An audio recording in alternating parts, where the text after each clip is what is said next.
Hello and welcome to my YouTube channel. I am your very own N sir. यही video में समस्त viewers मानक पुणी थे स्वागत जनाऊँ। जो मैंने चैनल को एपर्यंत सब्सक्राइब करना देखिए जल्दी जल्दी सब्सक्राइब करी बेल बटन को प्रेस कर दिखाँ जेपरिक समस्त नोटिफिकेशन गुड़िक आपण पाखे सहजरे पहुँची माय चैनल इज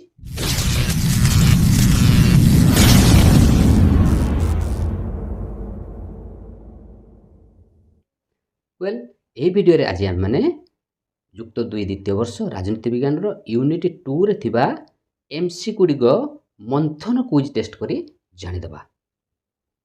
ओके तुम मैंने प्रश्न अनुसार एमसी गुड़िकर उत्तर दे चलो चलो काल बेले मन कर आरंभ करदे। क्वेश्चन नंबर 1 देख प्रथम क्वेश्चन हूँ भारत राष्ट्र मानकर एक देश सम्मेलन बा समष्टि ना संघ ना गोष्ठी ना समुदाय पे सीधा उत्तर मन रख। भारत राष्ट्र मानकर एक सम्मेलन बा समष्टि। नेक्स्ट क्वेश्चन भारत आकार रे देश हेले मध्य प्रकृति रे देश भारत आकार रे कौन आ प्रकृति रे कौन ऐकिक संघीय संघीय ऐकिक व्यापक सीमित सीमित व्यापक। सीधा उत्तर मन रखिया पिला माने भारत आकार रे संघीय एवं प्रकृति रे ऐकिक। तबे हमर आंसर हबो डबल आई। नेक्स्ट क्वेश्चन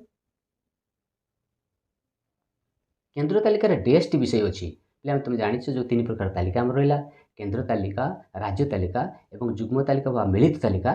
से केंद्र तालिका रे केतोटी विषय अच्छी 98 अच्छी ना 99 अच्छी ना 97 अच्छी ना 96 अच्छी। आंसर हूँ आमर 99।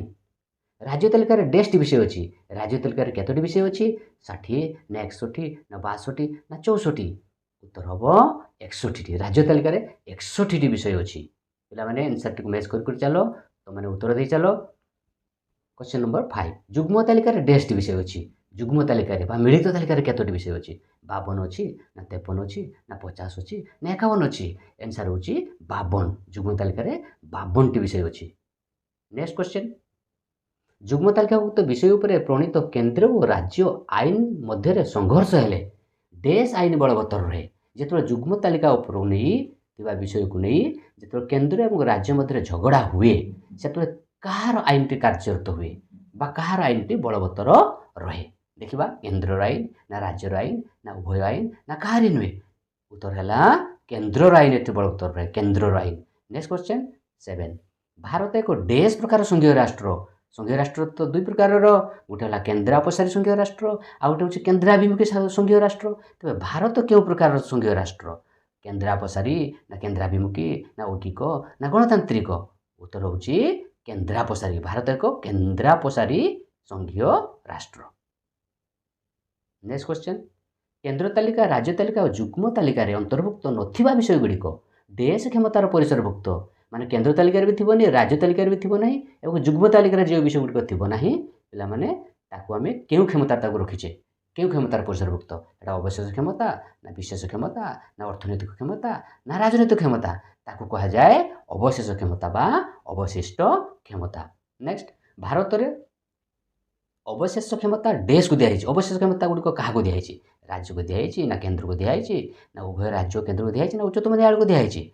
आंसर मन रखा केंद्र को दिखाई क्या दिखाई ना केंद्र को मन दिखाई। द्वैत सरकार देश राष्ट्र देखा मिले द्वैत सरकार क्यों राष्ट्र देखा मिले संघीय राष्ट्र रे ना ऐकिक राष्ट्र रे ना गणतांत्रिक राष्ट्र रे ना समाजवादी राष्ट्र रे। द्वैत सरकार संघीय राष्ट्र देखा मिले गोटे थाए केंद्र सरकार आ गोटे थाए राज्य सरकार।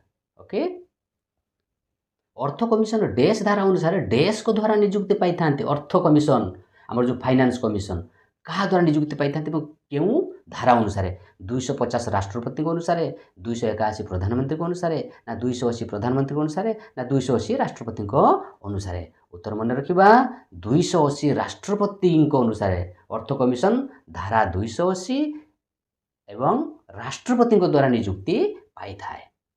क्वेश्चन नंबर 12 देश को सुपर कैबिनेट कहा जाए क्या सुपर कैबिनेट कहा जाए अर्थ कमिशन को कहा जाए ना योजना कमिशन को कहा जाए ना निर्वाचन कमिशन को कहा जाए ना संसद कमिशन को कहा जाए क्या कहा जाए सुपर कैबिनेट ना योजना कमिशन को कहा जाए। योजना कमिशन नुआ नाम पिला तुम जानिथिबो ताको कहा नीति आयोग नीति आयोग। तेबे क्या सुपर कैबिनेट कहा जाए ऑप्शन अनुसार आमर हम योजना कमिशन को सुपर कैबिनेट बोली कहा जाए। ଜରୁରୀକାଳୀନ କ୍ଷମତା ପ୍ରୟୋଗ ହୋଇଥିଲା ବେଳେ ଦେଶ ସରକାର ଅଧିକ କ୍ଷମତାଶାଳୀ ଅଟେ। ଜରୁରୀକାଳୀନ କ୍ଷମତା ପ୍ରୟୋଗ ହୁଏ ପିଲାମାନେ ତୁମେ ଜାଣିଛ 3 ପ୍ରକାର ଜରୁରୀକାଳୀନ କ୍ଷମତା ଆମର ରହିଛି। ଯେଉଁ ଜରୁରୀକାଳୀନ ପରିସ୍ଥିତି 3 ପ୍ରକାର ଉପୁଜେ ସେତେବେଳେ କେଉଁ ସରକାରଟି ଅଧିକ କ୍ଷମତାଶାଳୀ ଅଟେ? କେନ୍ଦ୍ର ସରକାର ନା ରାଜ୍ୟ ସରକାର ନା ଉଭୟ କେନ୍ଦ୍ର ରାଜ୍ୟ ନା କେହି ନୁହନ୍ତି? ଉତ୍ତର ମନେ ରଖିଦେବା, କେନ୍ଦ୍ର ସରକାର ଅଧିକ କ୍ଷମତାଶାଳୀ ହୋଇଯାଏ କେନ୍ଦ୍ର ସରକାର। ନେକ୍ସଟ, ହିସାବ ରକ୍ଷକ ଓ ମହାସମୀକ୍ଷକଙ୍କୁ ଦେଶ ନିଯୁକ୍ତି ଦେଇଥାନ୍ତି। କିଏ ଦେଇଥାନ୍ତି ନିଯୁକ୍ତି? ହିସାବ ରକ୍ଷକ ମହାସମୀକ୍ଷକଙ୍କୁ ପ୍ରଧାନମନ୍ତ୍ରୀ ନା ଅର୍ଥମନ୍ତ୍ରୀ ନା ରାଷ୍ଟ୍ରପତି ନା ମୁଖ୍ୟ ବିଚାରପତି? ଆନ୍ସର ହେଉଛି ରାଷ୍ଟ୍ରପତି। ହିସାବ ରକ୍ଷକ ମହାସମୀକ୍ଷକଙ୍କୁ ରାଷ୍ଟ୍ରପତି ନିଯୁକ୍ତି ଦେଇଥାନ୍ତି। ପିଲାମାନେ ଉତ୍ତର ଗୁଡ଼ିକ ମ୍ୟାଚ୍ କରି ଚାଲ ଶୀଘ୍ର ଶୀଘ୍ର। 15 ନମ୍ବର, ଡେସ୍ ଧାରା ଅନୁସାରେ କେନ୍ଦ୍ର ସରକାର ନଦୀ ଜଳ ବଣ୍ଟନ ବିଷୟ ନିଷ୍ପତ୍ତି ନେଇଥାନ୍ତି। କେଉଁ ଧାରା ଅନୁସାରେ? 262 ଧାରା ନା 59 ଧାରା ନା 264 ଧାରା ନା 262 ଧାରା? ଉତ୍ତର ମନେ ରଖିବା, 262 ଧାରା ଅନୁସାରେ କେନ୍ଦ୍ର ସରକାର ନଦୀ ଜଳ ବଣ୍ଟନ ବିଷୟରେ ନିଷ୍ପତ୍ତି ନେଇଥାନ୍ତି। ଯେଉଁମାନେ ଉତ୍ତର ଦେଇପାରୁଛ ପିଲାମାନେ ବହୁତ ଚମତ୍କାର, ଆହୁରି ଚେଷ୍ଟା କର ଆହୁରି ଭଲ କରିବା ପାଇଁ। ରାଜ୍ୟ ବିଧାନସଭା ଦ୍ୱାରା ପ୍ରଣୀତ କୌଣସି ଆଇନକୁ ଡେସ୍ଙ୍କ ଅନୁମୋଦନ ପାଇଁ ଡେସ୍ ସଂରକ୍ଷିତ ରଖିପାରନ୍ତି। ରାଜ୍ୟ ବିଧାନସଭାରେ ଯେଉଁ ଆଇନଟି ଆସିଲା କାହାର ଅନୁମୋଦନ ପାଇଁ? ରାଜ୍ୟପାଳଙ୍କ ଅନୁମୋଦନ ପାଇଁ ରାଷ୍ଟ୍ରପତି ସଂରକ୍ଷିତ ରଖନ୍ତି ନା ରାଷ୍ଟ୍ରପତିଙ୍କ ଅନୁମୋଦନ ପାଇଁ ରାଜ୍ୟପାଳ ସଂରକ୍ଷିତ ରଖନ୍ତି ନା ରାଷ୍ଟ୍ରପତିଙ୍କ ଅନୁମୋଦନ ପାଇଁ ପ୍ରଧାନମନ୍ତ୍ରୀ ସଂରକ୍ଷିତ ରଖନ୍ତି ନା ପ୍ରଧାନମନ୍ତ୍ରୀଙ୍କ ଅନୁମୋଦନ ପାଇଁ ମୁଖ୍ୟମନ୍ତ୍ରୀ ସଂରକ୍ଷିତ ରଖନ୍ତି?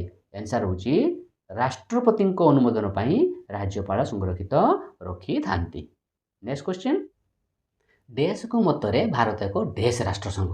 ସିଲି ଐକିକ, ବ୍ରାଇସି କେନ୍ଦ୍ରୀଭୂତ, ଗେଟଲି ନମନୀୟ ନା କେସି ହୋୟାର ପ୍ରାୟକଳ୍ପ? ଆନ୍ସର ମନେ ରଖ ପିଲାମାନେ, ଆନ୍ସର ହେବ କେସି ହୋୟାର ପ୍ରାୟକଳ୍ପ। ଅର୍ଥାତ୍ କେସି ହୋୟାରଙ୍କ ମତରେ ଭାରତ ଏକ ପ୍ରାୟକଳ୍ପ ରାଷ୍ଟ୍ରସଂଘ ବା ଅର୍ଦ୍ଧ ରାଷ୍ଟ୍ରସଂଘ। ପିଲାମାନେ ମନେ ରଖ, କେସି ହୋୟାର ଭାରତକୁ ଅର୍ଦ୍ଧ ରାଷ୍ଟ୍ରସଂଘ ବା ପ୍ରାୟକଳ୍ପ ରାଷ୍ଟ୍ରସଂଘ ଭଳି ବର୍ଣ୍ଣନା କରିଛନ୍ତି। ନେକ୍ସଟ କ୍ୱେଶ୍ଚନ୍, ଡେସ୍ ଧାରା ଅନୁସାରେ ରାଜ୍ୟସଭା ସର୍ବଭାରତୀୟ ଚାକିରି ସୃଷ୍ଟି କରେ। କେଉଁ ଧାରା ଅନୁସାରେ? 314, 312, 315 ନା 318? ଆନ୍ସର ହେଉଛି 312। ଡେସ୍ ଧାରା ଅନୁସାରେ 312 ଧାରା ଅନୁସାରେ ରାଜ୍ୟସଭା ସର୍ବଭାରତୀୟ ଚାକିରି ସୃଷ୍ଟି କରେ। କେନ୍ଦ୍ର ଓ ରାଜ୍ୟର ସମ୍ପର୍କ ପାଇଁ 1983 ମସିହାରେ ଡେସ୍ କମିଶନ ଗଠନ ହୋଇଥିଲା। କେଉଁ କମିଶନ ଗଠନ ହୋଇଥିଲା? କେନ୍ଦ୍ର ରାଜ୍ୟ ସମ୍ପର୍କ ସ୍ଥାପନ ବିଷୟକୁ ନେଇକି ସରକାରିଆ କମିଶନ ନା ରାଜମାନ୍ନାର କମିଶନ ନା ମେହେଟା କମିଶନ ନା ପାୱାର କମିଶନ? ଉତ୍ତର ହେଉଛି ପିଲାମାନେ ସରକାରିଆ କମିଶନ। ଉତ୍ତର ହେଉଛି ଆମର ସରକାରିଆ କମିଶନ। ନେକ୍ସଟ କ୍ୱେଶ୍ଚନ୍, ଶିକ୍ଷା ଡେସ୍ ତାଲିକାଭୁକ୍ତ ବିଷୟ ଅଟେ? କେନ୍ଦ୍ର ତାଲିକାଭୁକ୍ତ, ରାଜ୍ୟ ତାଲିକାଭୁକ୍ତ ନା ଯୁଗ୍ମ ତାଲିକା ନା କୌଣସି ତାଲିକାଭୁକ୍ତ ନୁହେଁ? ଉତ୍ତର ମନେ ରଖିବା, ଯୁଗ୍ମ ତାଲିକା। ଶିକ୍ଷା ଯୁଗ୍ମ ତାଲିକାଭୁକ୍ତ ଅଟେ। ନେକ୍ସଟ କ୍ୱେଶ୍ଚନ୍, ଭାରତୀୟ ରାଷ୍ଟ୍ରସଂଘରେ ଡେସ୍ ଗୋଟି ରାଜ୍ୟ ଅଛି? କେତୋଟି ରାଜ୍ୟ ଅଛି ପିଲାମାନେ? 25ଟି ଅଛି ନା 26 ଅଛି ନା 30 ଅଛି ନା 29 ଅଛି? ଆନ୍ସର ହେଉଛି 29। 29ଟି ରାଜ୍ୟ ଭାରତ ରାଷ୍ଟ୍ରସଂଘରେ ରହିଛି। ଡେସ୍ ଯୋଜନା ଆୟୋଗର ଅଧ୍ୟକ୍ଷ ଅଟନ୍ତି। କିଏ ଯୋଜନା ଆୟୋଗର ଅଧ୍ୟକ୍ଷ ଅଟନ୍ତି? ପ୍ରଧାନମନ୍ତ୍ରୀ ନା ରାଷ୍ଟ୍ରପତି ନା ଅର୍ଥମନ୍ତ୍ରୀ ନା ଉପରାଷ୍ଟ୍ରପତି?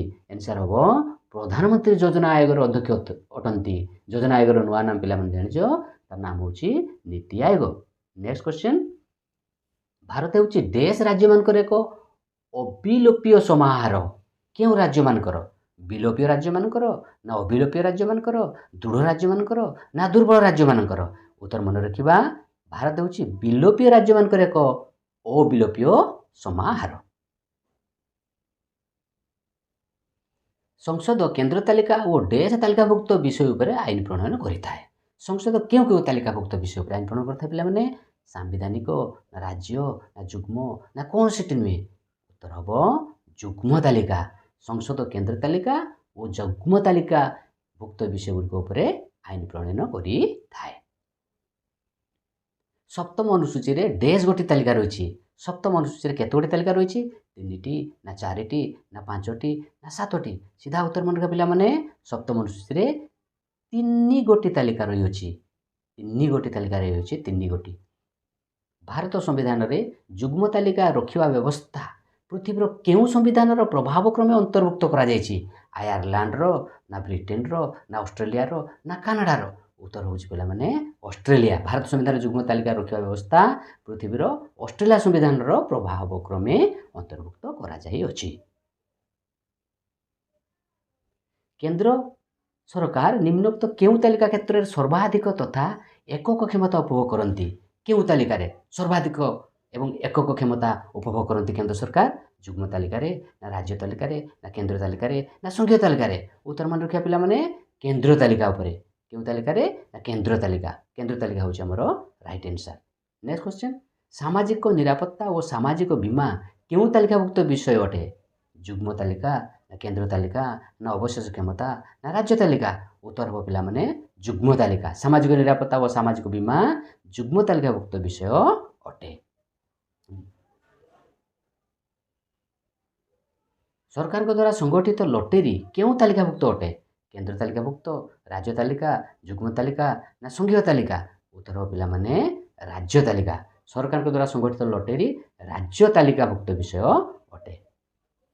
केउं संविधान संशोधन आईन बल शिक्षा विषय राज्य तालिका रु जुग्म तालिका को स्थानांतरित हो गला शिक्षाटा जो पिला माने हमर राज्य तालिका थिला ताको जुग्म तालिका बा मिलित तालिका को आसिला संविधान रो केउं संशोधन अनुसार देखिबा 24तम ना 42तम ना 44तम ना 52तम आंसर हबो 42nd बा 42तम संविधान संशोधन अनुसार ए घटनाटी घटिला।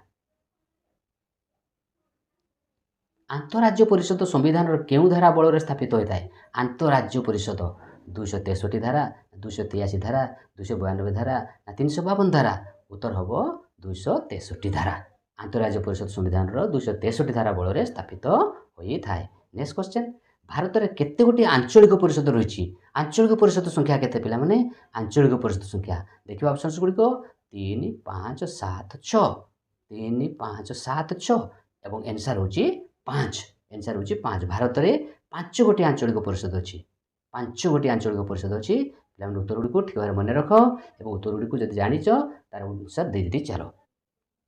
एक संघीय राष्ट्र किए केंद्र और राज्य मध्य क्षमता बंटन करता है केंद्र सरकार बंटन करता है केंद्र और राज्य सरकार को मिलित समिति बंटन करता है ना लिखित संविधान बंटन करता है ना उच्चतम न्यायालय बंटन करता है आंसर होची पिला माने लिखित संविधान बंटन करता है किए ना लिखित संविधान एक संघीय राष्ट्र रे किए जगह लिखित पिला माने लिखित संविधान केंद्र और राज्य मध्य क्षमता बंटन ही करि थाए। नेक्स्ट क्वेश्चन केउं माध्यम केंद्र सरकार राज्य मान को अर्थ जगाई थांती ऋण माध्यम ना विनियोग पत्र माध्यम ना लेटर ऑफ क्रेडिट माध्यम ना अनुदान माध्यम उत्तर सीधा सीधा मन रख पिला माने अनुदान अनुदान माध्यम केंद्र सरकार राज्य मान को अर्थ जगाई दियंती।